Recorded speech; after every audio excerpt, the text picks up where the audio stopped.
अस्सलामुअलैकुम। दिया से दिए जलाना के किचन में आप सबको खुश आमदीद। बिस्मिल्लाहिर्रहमानिर्रहीम। सबसे पहले आप सबके लिए दुआया कलमात। अल्लाह पाक आप सबको हर तरह की बीमारियों, नुकसानात, रंजो फिक्र से महफूज फरमाए। आमीन सुम्मा आमीन। आइए आज मिलकर बनाते हैं पकौड़ा कड़ी। अगर मैं कहीं कुछ चीज़ डालना भूल जाऊं तो मेरी बेटियों ने याद दिलाना है कि मैं क्या चीज़ भूल गई हूँ पकौड़ा कड़ी बनाने में। और दूसरी तरफ मेरी बहनों ने पकौड़ों के लिए जो प्याज और आलू की कटिंग चाहिए वो साथ साथ कटिंग करनी है। तो इस तरह से बातों बातों में हो जाएगी हमारी पकौड़ा कड़ी तैयार। ये देख सकते हैं, पौन कप मैंने बेसन लिया है, इसको छलनी में डाला और इस तरह से इसको छान लूँगी। छानना पकौड़ा कड़ी बनाने से पहले बेसन का बहुत ज़रूरी है, इसलिए कि अगर देर से बेसन कहीं पड़ा हो तो इसके अंदर कोई ऐसी सुंडी या कोई चीज़ हो तो छलनी की मदद से हमारा बेसन बिल्कुल साफ़ हो जाएगा।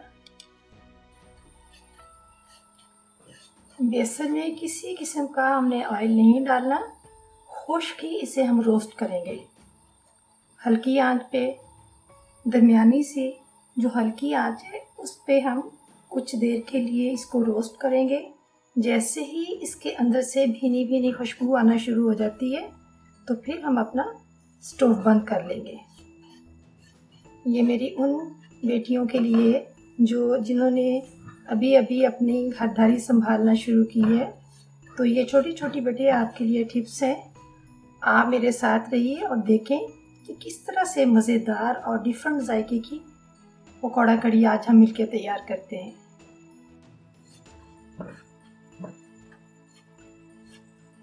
कोई 1 मिनट के बाद इसमें से भीनी सी खुशबू जैसे ही आना शुरू होती है तो इस बर्तन को स्टोव से नीचे उतार लेंगे और फिर मसाला ऑयल के अंदर हमें तैयार करना है। और जैसे ही इसके अंदर छाछ, जिसको हम लस्सी भी कहते हैं,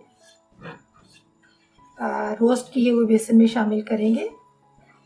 तो वो भी आपके साथ शेयर करती हूँ। और आप बेटियों ने देखना है, मेरी बहनों ने, कि जहाँ कहीं भी कोई ऐसी चीज़ मिस होती है तो प्लीज़ मुझे ज़रूर बताइए कि इस रेसिपी को आपने देखते हुए एंजॉय किया।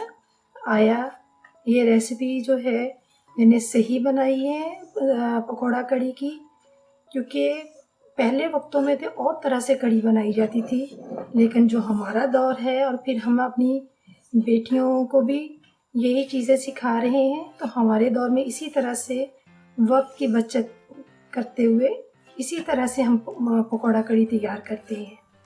तो ये बेटियों के लिए बहुत वक्त की बचत का एक बहुत ही अच्छा टोटका आपके पास है कि इस तरह से आप इसको बेसन को पहले रोस्ट करें तो कड़ी पकौड़ा कड़ी जो है वो बहुत जल्द तैयार हो जाएगी।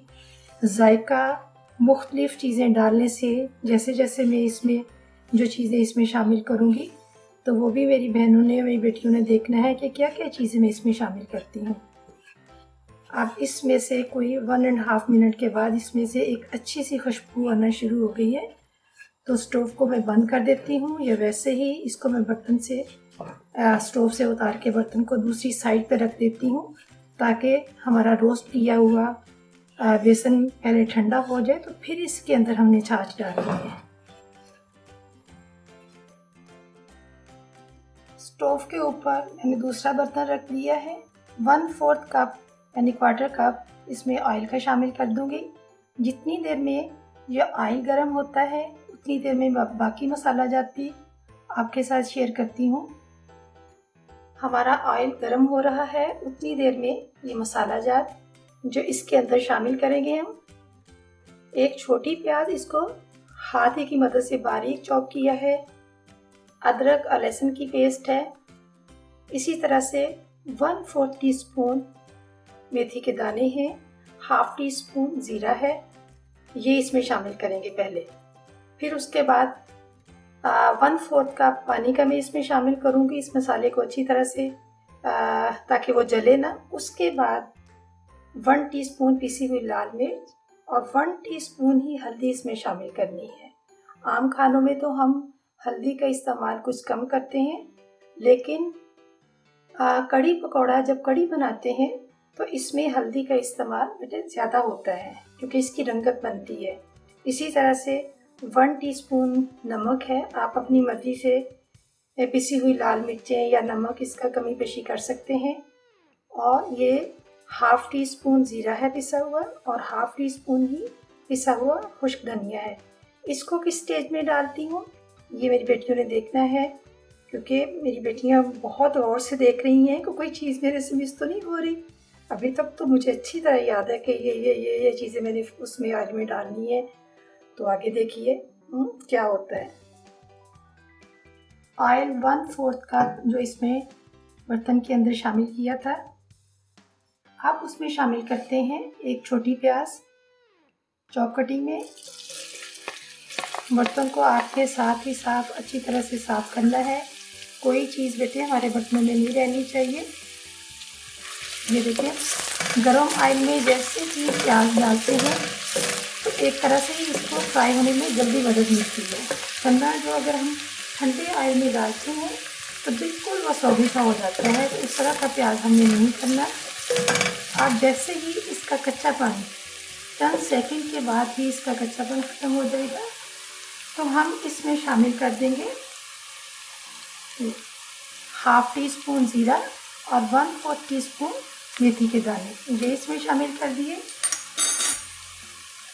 और साथ ही इसमें ये बेटे अदरक और लहसुन की पेस्ट, ये बारीक मैंने कूंडी में ही मैं तो चॉप करती हूँ और फ्रेश लेती हूँ, क्योंकि फ्रेश अदरक और लहसुन का जो जायका है, जो हमें इसका फ्लेवर मिलता है अपने खानों में, वो जैसे हम फ्रीज़र में रख लेते हैं, बहुत हफ्तों की बना के फ्रीज़ कर लेते हैं, ये बोतलों में भर के फ्रिज में रख लेते हैं, तो काम तो चल जाता है, लेकिन इसका वो फ्लेवर हमें नहीं मिलता जो हमें अपने खानों में इन चीज़ों का फ्लेवर चाहिए। ये देखिए, मैंने फिर से अपनी इस प्लेट को भी अच्छी तरह से साफ़ कर लिया।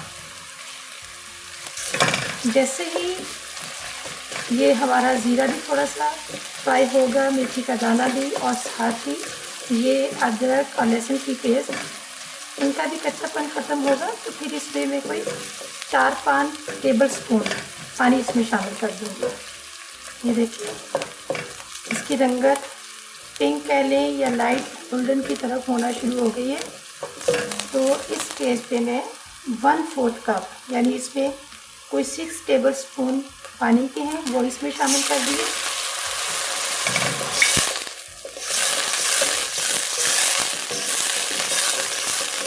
और बर्तन के नीचे फ्लेम मीडियम पे है, मीडियम पे ही हमारा मसाला तैयार हो रहा है।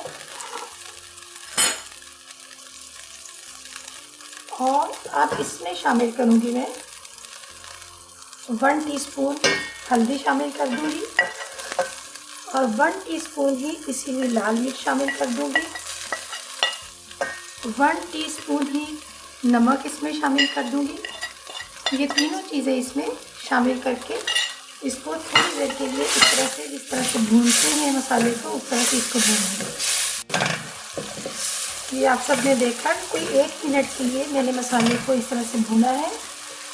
ऑयल इसने अलग छोड़ दिया है। अब इस सूरत में 1 कप पानी का इसमें शामिल करते हैं। पानी हमेशा आप बॉयल किया हुआ पानी जो पीने के लिए घर में इस्तेमाल करते हैं वो शामिल करें, या बाहर से जैसे मुख्तलिफ कंपनीज़ की तरफ से आप पानी लेते हैं पीने के लिए, वो इसमें खानों में शामिल करें। आटा गूंदें तब भी, कोई भी आप खाना बनाएं तो उसमें अगर पानी का इस्तेमाल कर रहे हैं तो आप वो वाला पानी इस्तेमाल करें, बजाय इसके कि टैप का पानी। टैप के पानी को आप कभी गिलास, शीशे के गिलास में आप उसको डाल के देखें, जो ज़र्रे, जो उसमें अजीब सी उसकी वो गाढ़ी सी रंगत अजीब सी होती है, तो वो वाला पानी हमने इस्तेमाल बिल्कुल नहीं करना।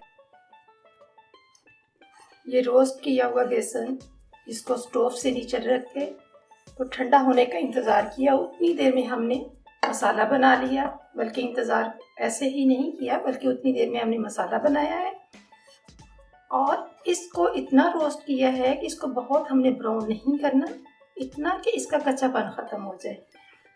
आप रोस्ट किया हुआ ये बेसन, इसमें ये देख सकते हैं 400 ग्राम दही, जो कि मार्केट से ही लेके आए थे, दूध वाली दुकान से। उसको मैंने 6 कप पानी डाल के एक दिन पूरा, कह रहे हैं कि 24 घंटे के लिए फ्रिज में नहीं रखा, बल्कि इसको बाहर ही रहने दिया। तो इतनी 24 घंटों के दौरान तकरीबन ये इसकी थोड़ी सी खटास हुई है, लेकिन बहुत ज़्यादा खट्टापन इसमें नहीं आया। पानी डालने से इसकी एक तरह से छाछ जिसको कहते हैं या लस्सी कहते हैं, वो बन जाती है। इसमें खट्टापन आता है, लेकिन जो हम घर में दही बनाते हैं उसमें मेरा ख्याल है कि उसमें ज़्यादा खटास आती है ना, थोड़ा खट्टापन ज़्यादा उसमें होता है। बल्कि अगर मार्केट से भी लेके आते हैं तो उसमें वो वाला खट्टापन नहीं है जो हमें कढ़ी बनाने के लिए चाहिए। लेकिन फिर भी कुछ बेहतर है कि अगर 24 घंटे हमने इसको बाहर रखा है तो। लेकिन इसका जो खट्टापन करने के लिए मैं थोड़ा सी इसमें एक चीज़ डालूँगी, उसको टाटरी कहते हैं। 1 चुटकी उसमें डालनी है, बहुत ज़्यादा नहीं डालनी, क्योंकि चीज़ की मुनासबत से ही हमने हर मसाले का ख्याल रखना है। ये नहीं है कि हम बहुत ज़्यादा मसाले डालने से या बहुत ज़्यादा कोई चीज़ डालने से उसका फ्लेवर बनता है तो फैमिली को या आने वालों को बहुत अच्छा लगता है, बल्कि एक तवाज़ुन होता है जो हमारे खानों को बहुत मज़े का बनाता है। तो ये देख सकते हैं कि ये अब जो छाछ है, इसको इसमें रोस्ट किया हुआ बेसन जो ठंडा हो चुका है, इसमें थोड़ा थोड़ा डाल के इसको इस तरह से पहले स्पैचुला की मदद से बीट करूंगी, ताकि इसके अंदर अगर ज़्यादा इसके अंदर शामिल कर दूंगी तो गुठलियाँ बन जाएंगी। बेशक ठंडा हो चुका है, लेकिन फिर भी थोड़ा थोड़ा करके इसमें डालती जाऊंगी और इसको स्पैचुला की मदद से ही बीट करूंगी, ताकि इसके अंदर बहुत ज़्यादा की ऐसी गुठलियाँ ना बने। जैसे ही ये एक पेस्ट की सूरत में आता है तो फिर बाकी मांदा जो इसकी छाछ है दही की जो बनाई हुई, वो इसमें शामिल कर दूंगी। पहले इसको हमने इस तरह से पेस्ट की शक्ल में बना लिया, कोई गुठली इसके अंदर नहीं है और गुठली बनती भी नहीं है। रोस्ट करने का मकसद यही है कि इसमें कोई ऐसी गुठली नहीं बनेगी। अब इसमें बाकी मांदा छाछ इसमें और शामिल करूँगी और फिर धीरे धीरे जो मसाला मैंने बनाया है उसके अंदर शामिल करते जाएंगे। लकड़ी का चम्मच बाहर रखते हैं और इसमें बेसन जो छाछ के अंदर हमने शामिल किया है, या छाछ को बेसन के अंदर शामिल किया है, वो इसमें शामिल कर देते हैं। कि बेसन और छाछ मिक्स अमेज़ा डालने से पहले इसके अंदर 1 कप पानी मैंने जो मसाला तैयार किया था उसके अंदर 1 कप पानी का इस्तेमाल किया था, कि वो पहले डाल चुके थे और अब इसमें ये शामिल कर दिया। अब फ्लेम को हम पहले थोड़ा सा हल्का रखा हुआ था फ्लेम, अब इसको मीडियम पे रख के तो इस तरह से लकड़ी के चम्मच की मदद से इसको इस तरह से कुछ देर के लिए शेक करना है, ताकि नीचे इसके तेज़ फ्लेम की वजह से गुठलियाँ ना बन जाएं फिर से। और दूसरा ये है कि उबाल आके बाहर भी ना निकले। अक्सर ये होता है कि हम थोड़ी देर के बाद ढक्कन दे देते हैं तो देखते क्या है कि सारी हमारी ये जो कढ़ी है उबल के किनारों तक आ चुकी होती है, बल्कि बाज़ औक़ात किनारों से गिर भी चुकी होती है। जितनी देर तक इसको 2-3 उबाल नहीं आते उतनी देर तक हमने बिल्कुल इससे पीछे नहीं हटना।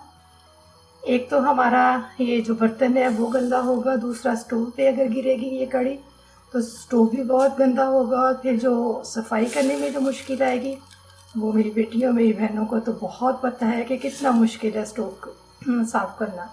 लेकिन उसके लिए भी एक टिप मेरे पास है, वो भी मैं कभी इंशाल्लाह आपसे शेयर करूँगी। कि अब तो स्टोव को भी साफ़ करना कोई मुश्किल नहीं है। इंशाल्लाह वो आप सबसे वो भी शेयर करूँगी।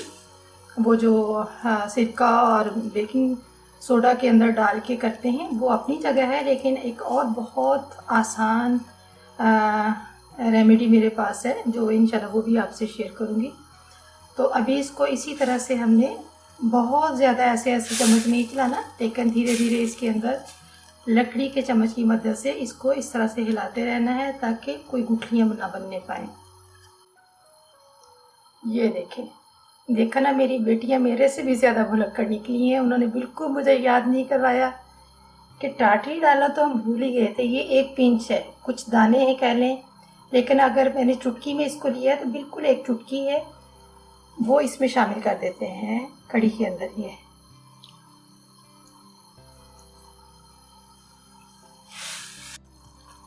ये वो स्टेज है जब कढ़ी उबल कर बर्तन से बाहर आती है या ऊपर तक आती है। अगर हमारा बर्तन खुला होगा तो बिल्कुल कढ़ी जो है वो हमारे बर्तन के अंदर ही पकेगी। हमेशा हमने ये भी ख्याल रखना है कढ़ी बनाते हुए हमारा बर्तन भी बड़ा होना चाहिए। ये देखें, काफ़ी हद तक कढ़ी गाढ़ी हो चुकी है। अब इसको मज़ीद 15 मिनट में और दूंगी और इस स्टेज पे 1 टीस्पून खुश्क धनिया पिसा हुआ और ये हाफ़ टी स्पून है, हाफ़ टी स्पून पिसा हुआ धनिया और हाफ़ टी स्पून ही पिसा हुआ ज़ीरा, ये दोनों इसमें शामिल कर देते हैं। और ये देखिए प्लेट किस तरह से साफ़ है और इसी तरह से ही हमने अपनी प्लेटें भी साथ साथ साफ़ करनी है, किसी चीज़ का ज़िया नहीं करना। जैसे ही कढ़ी पक के और गाढ़ी होती है उतनी देर में दूसरे स्टोव पे पकौड़े तैयार कर लेते हैं। अब कढ़ी में डालने के लिए पकौड़ों का मसाला तैयार करते हैं।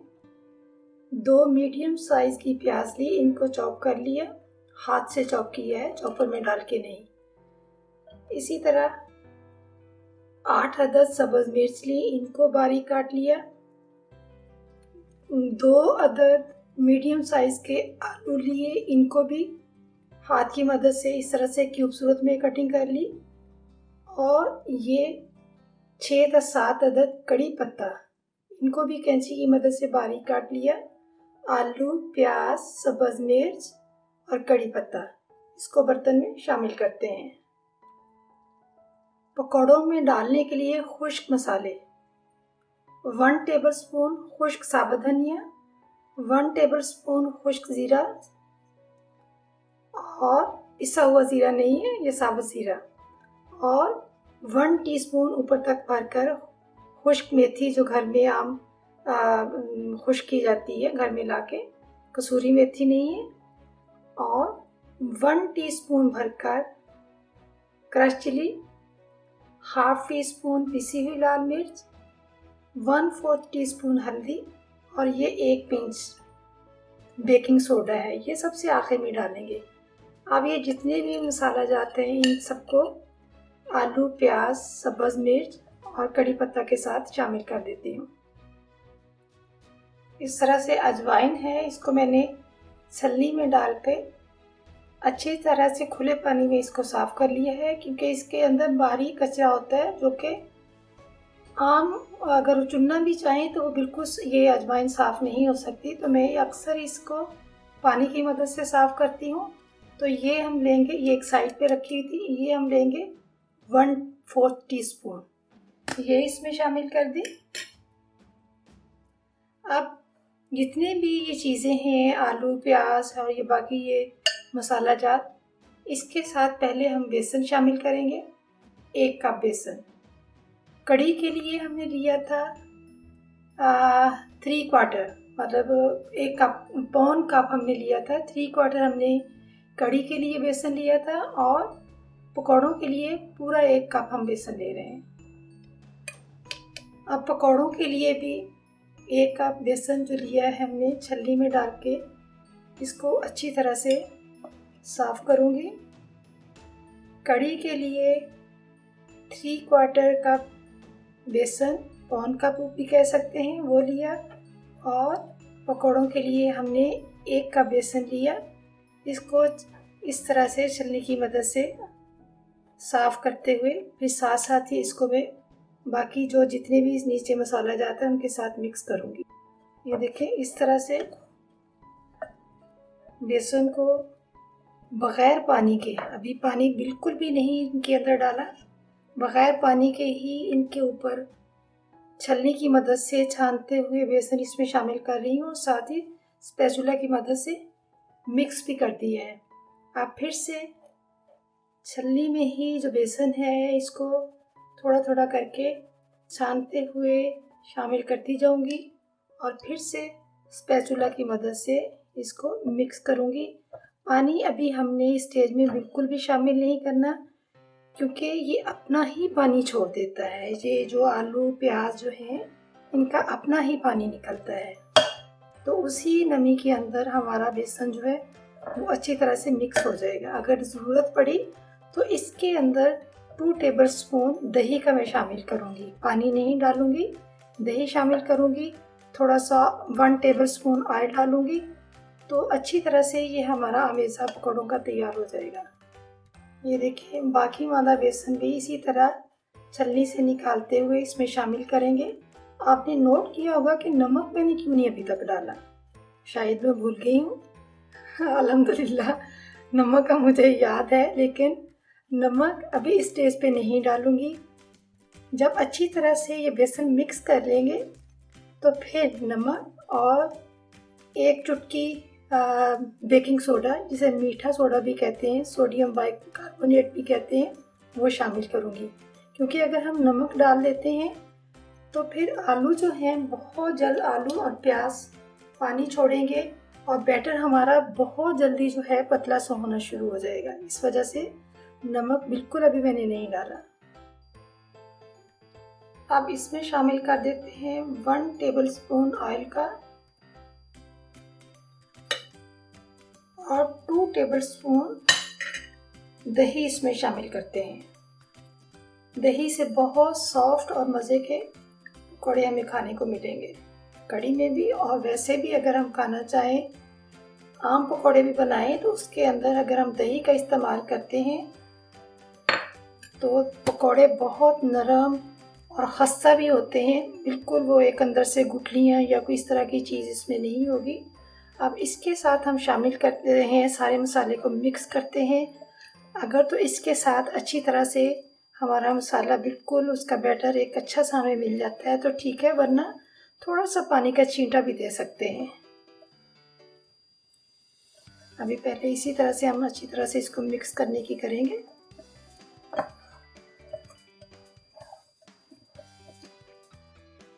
अब आखिर में इसमें शामिल करते हैं 1 टेबलस्पून नमक।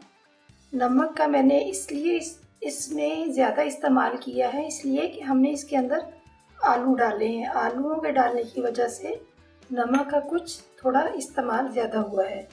अब 1 टेबलस्पून पानी का इसमें डाल देती हूँ ताकि बैटर जो है वो एक अच्छी तरह से उसका जो एक अच्छा टेक्सचर चाहिए वो तैयार हो जाए। अब ये है 1 पिंच सोडियम बाइकार्बोनेट या मीठा सोडा जिसे कहते हैं, वो शामिल कर रही हूँ। और प्लेट को हस्बे मामूल अच्छी तरह से मैं साफ़ कर लूँगी, ठीक है। और अब हाथ की मदद से, क्योंकि चम्मच या कोई भी चीज़ स्पैचुला, इन चीज़ों की मदद से अच्छी तरह से जो है पकौड़ों की मिक्सिंग नहीं होती जितनी तसल्ली हमें हाथ से होती है। अब जल्दी से हमारा बैटर तैयार हो जाएगा। जो मीठा सोडा भी इसके अंदर डाला है, नमक भी डाल लिया। अब इसको अच्छी तरह से हाथ से कोई 30 सेकंड्स को इस तरह से मिक्स करूँगी। स्टोव पे मैंने ऑयल गर्म होने के लिए रखा है। जैसे ही गर्म होता है हमारा ऑयल तो उसमें पकौड़े डालना शुरू कर देते हैं। ये देख सकते हैं, यही टेक्सचर हमें पकौड़ा बनाने के लिए पकौड़े का अमेज़ा चाहिए था। तैयार हो चुका है पकौड़े का अमेज़ा या बैटर उसका तैयार हो चुका है। अब हम पकौड़े फ्राई करते हैं। कढ़ाई के अंदर ऑयल डाल के स्टोव पे रखी हुई है, तो अब उसमें पकौड़े डालना शुरू कर देते हैं।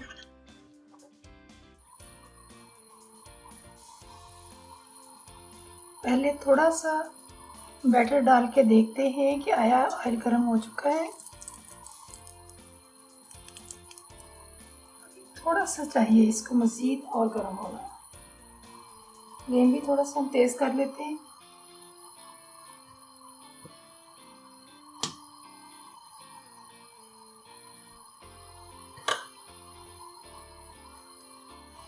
उंगलियों को पहले पानी में डिप करूँगी, फिर इस तरह से कोड़े वाला बैटर लेके इसी तरह से बिस्मिल्लाहिर्रहमानिर्रहीम इसी तरह से इसमें गोल गोल करके डालती जाऊँगी। बहुत फैला के हमने नहीं डालना, एक तरह से गोल पकौड़ों की सूरत में हमने वो शेप देनी है इनको। इसी तरह से गोल गोल करके डालते जाएंगे। और मेरी वो बहनें और बेटियां जिन्होंने शुरू से अब तक मेरा साथ दिया है, तो बेटे फीडबैक ज़रूर देना है कि आपको ये रेसिपी कैसी लगी। और फिर बनानी भी है, बना के तो जायका टेस्ट करें कि आया देखने में और खाने में क्या फ़र्क है।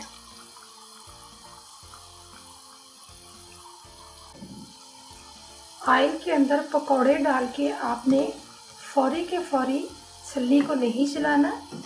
इस तरह से बाज़ औक़ात कोई पकौड़ा अगर कढ़ाई के साथ लगा हुआ है तो वो एक तरह से बिल्कुल साथ चिपका होगा, और वही जो उसका बेसन का बैटर है हमारे ऑयल को भी ख़राब करेगा। तो वो जब उसको सही वाली हीट पहुंचेगी तो खुद ब खुद जो है अपनी जगह छोड़ देगा। अभी तो पकौड़े फ्राई हो रहे हैं, तो इसके बाद फिर हम बघार भी लगाएंगे। फाइनल लुक आपको देखने को मिलेगी कि इसकी फ़ाइनल लुक क्या है और जायका क्या बनता है, बघार किन चीज़ों का लगता है। तो तब तक बेटे आप मेरे साथ रहिएगा। जैसे ही इनकी ये गोल्डन ब्राउन रंगत होती है तो पकौड़ों को कढ़ाई में से हम निकाल लेते हैं।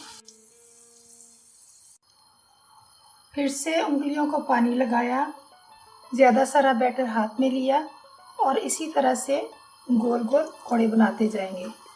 अगर सिर्फ प्याज के पकौड़े हों तो उनको हम फैला के डालते हैं, लेकिन अगर आलू और प्याज के इस कटिंग में पकौड़े हों तो फिर उनको हमने गोल गोल डालना है, बहुत फैला के नहीं डालना। यही इन पकौड़ों के साथ कढ़ी की खूबसूरती भी है। जायके के साथ हमने कढ़ी की लुक जो है वो भी अच्छी देनी है। जायका तो माशाल्लाह माशाल्लाह इंशाल्लाह अच्छा होगा, लेकिन साथ साथ हमने इन चीज़ों का भी ख्याल रखना है।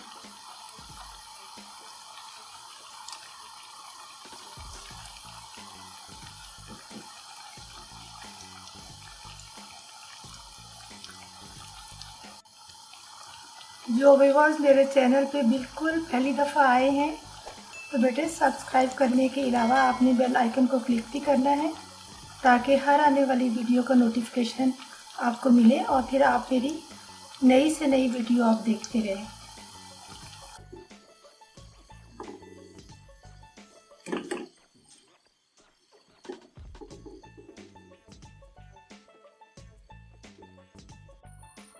बघार लगाने के लिए फ्राई पैन को स्टोव के ऊपर रख दिया। अब इसमें 1/4 कप ऑयल का शामिल कर दिया। जैसे ही ऑयल गर्म होता है तो इसमें स्लाइस में कटे हुए प्याज, एक मीडियम साइज़ की प्याज को इसमें शामिल करूँगी।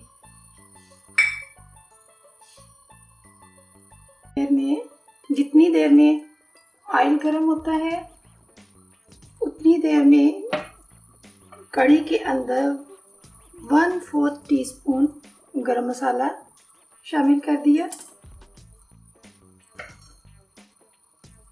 और पकौड़े जो अभी हमने फ्राई किए हैं वो इसमें कढ़ी के अंदर शामिल कर दिए। और शामिल करने के बाद इसको लकड़ी के चम्मच की मदद से इस तरह से डिप कर दूंगी इनके कढ़ी के अंदर और स्टोव को नीचे से बंद कर दूंगी। जैसे ही हमारा बघार तैयार होता है तो फिर बघार को भी कढ़ी पकौड़ा के ऊपर डाल के तो एंजॉय करते हैं। जैसे ही ऑयल गर्म हुआ, स्लाइस में कटा हुआ प्याज इसमें शामिल कर दिया।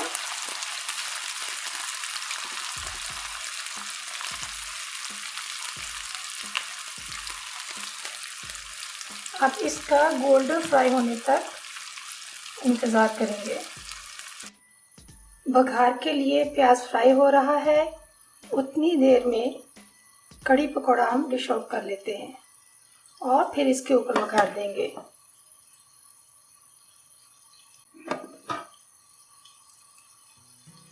कमेंट्स करके आपने फीडबैक भी देना है कि आपको रेसिपी में जो मैंने चीज़ें इस्तेमाल की हैं या बनाने का तरीका वो कैसा लगा, क्योंकि ये बहुत जल्द तैयार होने वाली कढ़ी पकौड़ा है। पहले वक्तों में तो बहुत सारा दिन जो है वो कढ़ी पकौड़ा बनाने में लगता था, लेकिन अब आध घंटे में जो है हमारी कढ़ी पकौड़ा माशाल्लाह तैयार हो चुकी है। प्याज की रंगत चेंज होना शुरू हो गई है।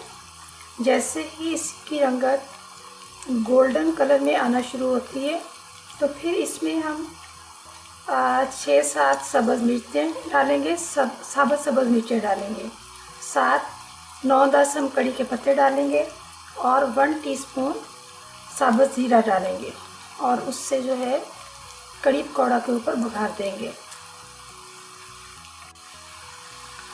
अभी प्याज की रंगत को मज़ीद और गोल्डन फ्राई करना है, डार्क ब्राउन हम नहीं करेंगे। आप देख सकते हैं प्याज की रंगत और गोल्डन होना शुरू हो गई है। अब इस स्टेज पे हम सब्ज़ मिर्चें और कड़ी पत्ता इसमें शामिल करते हैं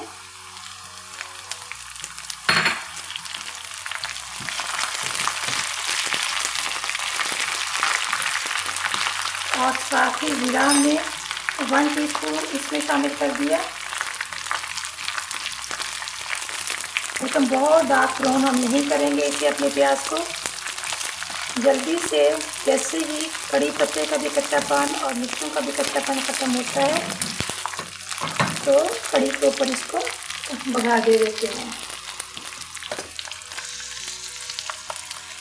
ये देख सकते हैं। बिस्मिल्लाह रहमान रहीम।